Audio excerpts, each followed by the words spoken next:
ఉంటాడు. అది కేవలం రాక్షసులకే అవకాశం ఉంది. ఇది రాక్షసులు కాదు, భారతదేశం సెక్యులర్ దేశం.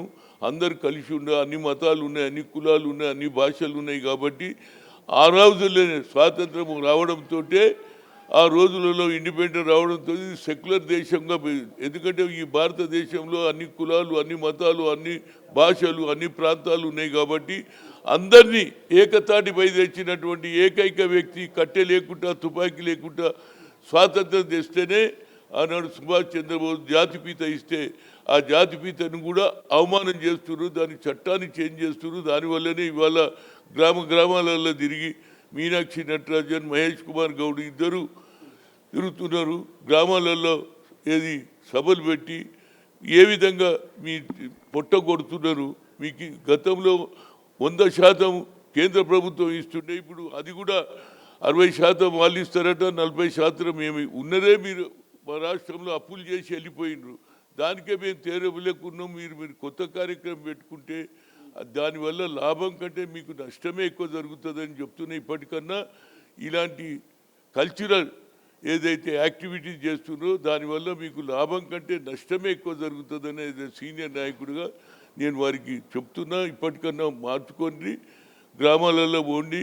ఏం తప్పు చేసినారు మొదలు మీరు ఏదో మతం, మీ చెల్లి ఎందుకు బయటికి పోయింది, ఎందుకు పోవలసి వచ్చింది, ఈ ఫోన్ ట్యాపింగ్ ఏంది, ఇవన్నీ సంతోష్ రావుకు సీటు నోటీసులు ఇస్తే ఇది రాజ్యాంగ వ్యతిరేకము, కక్షపూరితమైన రాజకీయం చేస్తుంది కాంగ్రెస్ అని అంటున్నారు. అవునండి, కక్షపూరిత ఎవడు తప్పు చేస్తే లా అందరికీ ఒకటి లా ప్రకారంగా ఏది జరిగేదో అది జరుగుతుంది.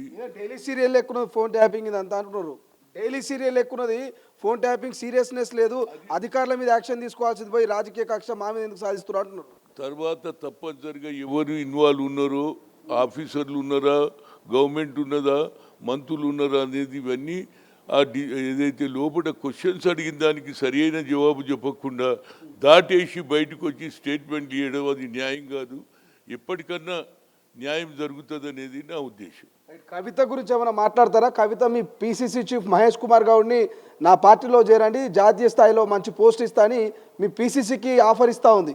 ఆయననే అన్నాడు కదా, అమ్మా నిన్ను ఎన్నడూ మేము పార్టీలో చేర్చుకోము, నువ్వేదో రావాలనే ఆలోచన ఉన్నా మేము రానియమన్నాక ఇక ఆమె ఏమన్నా చెప్పగలుగుతుంది.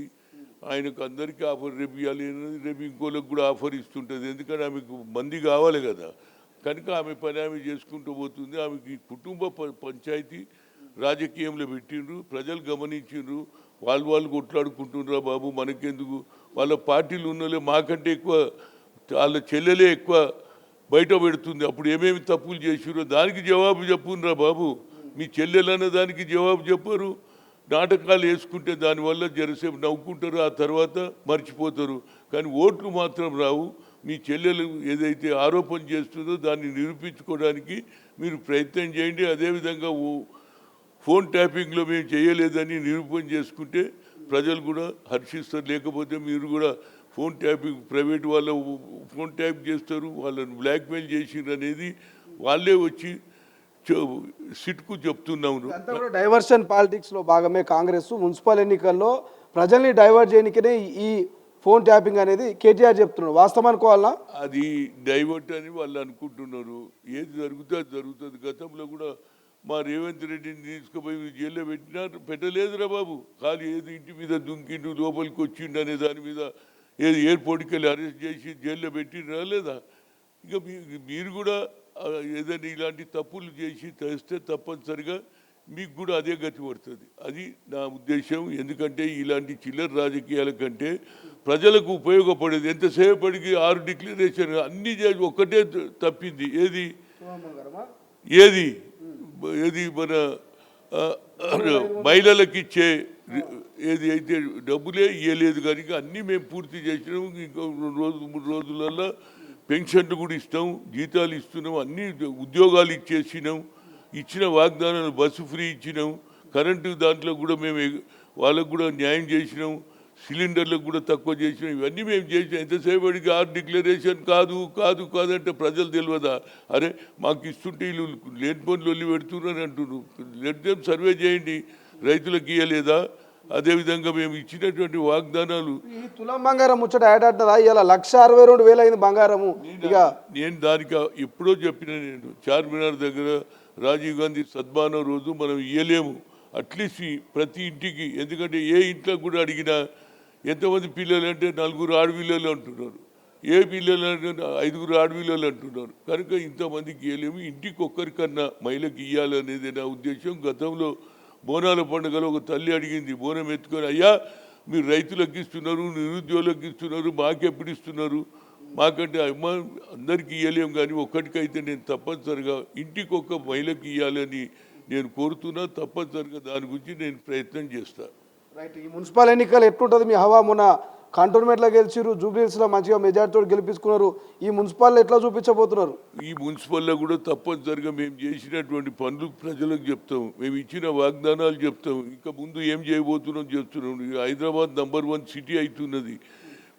ఇతర దేశాల వాళ్ళందరూ వచ్చి పెట్టుబడులు ఇక్కడనే పెడుతున్నారు. ఇక్కడ ఎన్విరాన్మెంట్ బాగుంది, పొల్యూషన్ తక్కువ ఉన్నది, కనుక అందరు ఇక్కడికే వస్తున్నారు. కాబట్టి అటు ఉద్యోగాలు వస్తాయి, అదేవిధంగా ప్రజలు చదువుకోవడానికి మంచి ఎడ్యుకేషన్ ఇవ్వాలని స్కూల్స్ కూడా పెడుతున్నాం. ఇవన్నీ కూడా జరుగుతున్నాయి. కనుక తప్పనిసరిగా ప్రజలు మా నమ్మికతో మేము ఇచ్చిన హామీలను నమ్మి తప్పనిసరిగా కాంగ్రెస్ మున్సిపల్లో గెలవడానికి అందరూ కూడా ప్రోత్సహిస్తాం. తప్పనిసరిగా గెలిచే అవకాశాలు ఉన్నాయి. మేము పనిచేసింది మా పనిని చూసే మీరు ఓట్లు వేయమని మేము అడుగుతాం. దానివల్ల మేము తప్పనిసరిగా మెజారిటీ సీట్లు గెలుస్తాం అనేది నా ఉద్దేశం. అసలైన తొలి వెలుగు. ఫాలో వాట్సాప్ @తొలి వెలుగు అఫీషియల్.